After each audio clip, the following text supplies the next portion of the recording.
Welcome into Valley News Now. This is Devin Fry checking in with you now as we kind of keep track of what we have going on in our newsroom this afternoon, everything that we've been tracking since the early morning hours. And it has been quite the busy day in the newsroom. Of course, the big topic going on in the newsroom today that everybody's talking about is this lovely stuff. As you can see on our sky cam right now, the rain. It's been a very gloomy day out there. Our parking lot's starting to flood a little bit. I'm sure that everybody's been dealing with that right now. You can see traffic, even though our sky cam's a little bit clogged up in this rain. The traffic doesn't seem to be, things seem to be moving well. This is on the I-94 and University Drive underpass there. So moving along fairly nicely out there. But yeah, no, it has been a wet one all day. We're going to go ahead and check with our Valley News Live weather department here in just a second about what we can expect through the weekend as we get ready for a holiday weekend as well. So hopefully this clears up pretty quickly.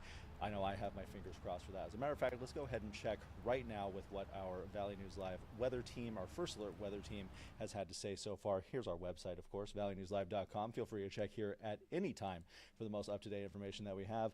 Let's see what summer has for us. Oh, well, that's not a very welcome sight right now. Soaking rains and a couple of wet flakes into Wednesday as we're approaching Memorial Day weekend. That's very fun. Summer says a swath of steady rain across the valley continues through tonight with a chance for wintry mix and wet flakes through central North Dakota. Could be far enough east to affect places like the James River Valley and Devil's Lake Basin. So stay alert. You might run into some flakes at any point out there. I know that wouldn't be too high up on a lot of people's lists for right now, but you know, you never know what to expect in this area. Now, this is going to affect this lovely weather that we're having. It's going to be affecting a couple of games that we're going to be broadcasting on our networks here at Valley News Live. Of course, the Minnesota Twins and the FM Redhawks. We broadcast both of their games. The Redhawks we broadcast all of their games. The Twins, we only have a select number, on select Tuesdays, and that's going to affect today. Of course, the Minnesota Twins were supposed to resume a matchup that actually got postponed yesterday against the Cleveland Guardians. That's been postponed again. So now Minnesota and Cleveland will play a doubleheader. The Redhawks were supposed to start a series of their own against the Chicago Dogs. That one also delayed. So not ideal situations there at all. But no, the Redhawks and Twins will now both be playing a doubleheaders of their own tomorrow. So be sure to stay tuned, though. We are, of course, going to be broadcasting, like I said, the Redhawks throughout the season and the Twins in select Tuesdays throughout the year.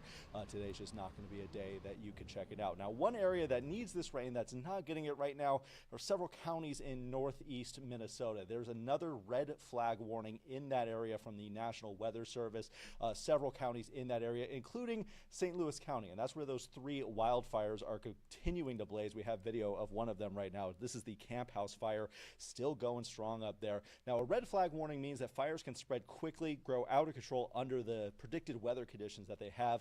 They're advising people to not burn in those counties. Today is not a burn day. They also want you to check any burning that you may have done to go ahead and make sure that that fire is out. Now, the affected counties include some in our area, Beltrami, Cook County, Itasca County, Lake of the Woods County, and of course, St. Louis County. Now, like I said, those three wildfires are still going strong in St. Louis County. The Munger Shaw, Camp House, and Jenkins Creek fires all still burning, but all three now have at least some level of containment. So a little bit of good news there. We've, of course, been tracking those wildfires since they started. We're going to keep following for you here at Valley News Live as they continue to affect our region.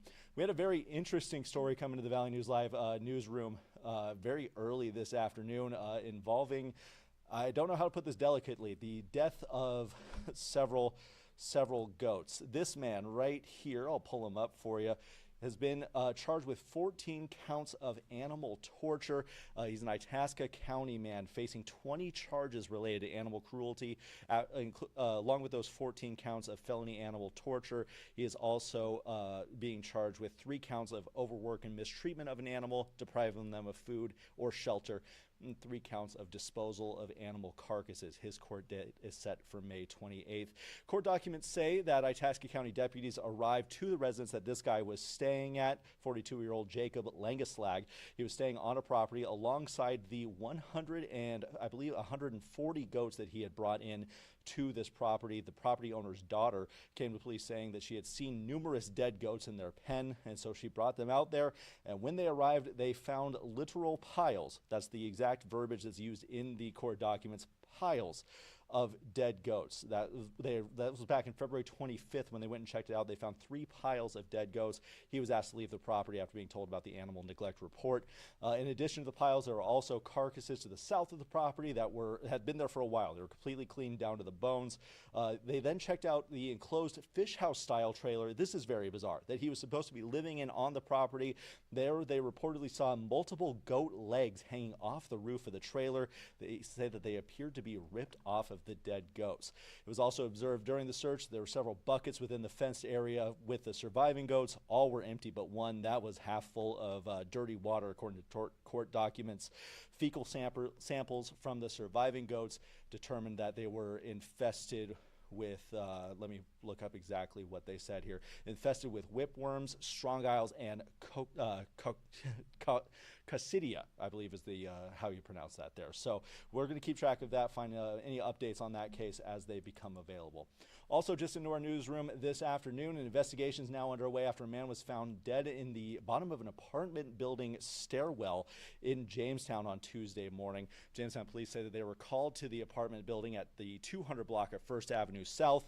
The property owner found the man laying at the bottom of the stairwell, determined that he'd been dead for several hours. According to the release, the man appears to be Caucasian or of American Indian descent, between 25 and 40 years old, about 5'10", with between 165 and 185 pounds, according to the release. They do say that the death does not appear suspicious, but they are continuing to investigate the incident. If anyone has any further information, they're urged to contact the Stutsman County Dispatch. That phone number is 701-252-1000. So if you have any information on that, you are encouraged to reach out. Another situation that we got alerted to this afternoon is a missing person in Moorhead. The Moorhead Police Department just posted about this afternoon. Let me go ahead and pull that one up for you guys there. There we go. Moorhead Police Department is requesting the public's assistance in locating 44-year-old Chad Wickland, I should say. He was last seen on May 17th, 5'6", 170 pounds, shaved head, brown eyes. They said he was wearing a camo jacket, black jeans, and Hey Dude shoes. So if you have any information on that, you are urged to contact the Moorhead Police Department. That phone number there is 701-451-7660.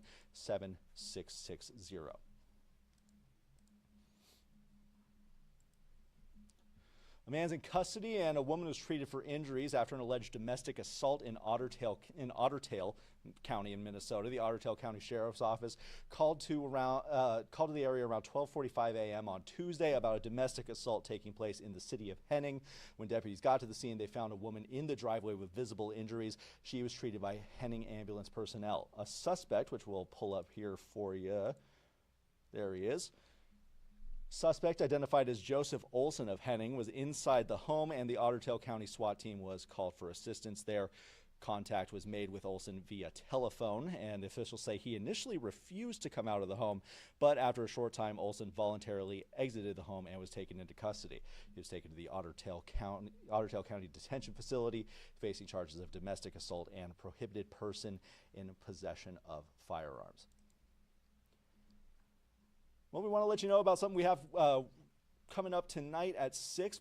We have 2 reporters working on something very interesting. We talked to some local businesses today about how construction is affecting them. Valley News Live reporters Courtney Lockie and Anna Ballweber were checking in across Fargo today. Anna Ballweber was checking in downtown. Courtney on the 32nd Avenue project. We know all about that one. Shop owners took to social media downtown, reminding you that they're still open. Several roads closed in that area directly in front of some downtown businesses. And then meanwhile, on 32nd Avenue, customers have had to navigate several detours just to get to their local businesses as well. We'll have more from both of those stories tonight on Valley News Live. Be sure to stay tuned. But for now, that's all we have from the Valley News Now digital desk.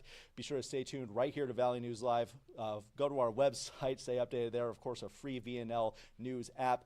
Very handy as always. For now, signing off, I'm Devin Fry.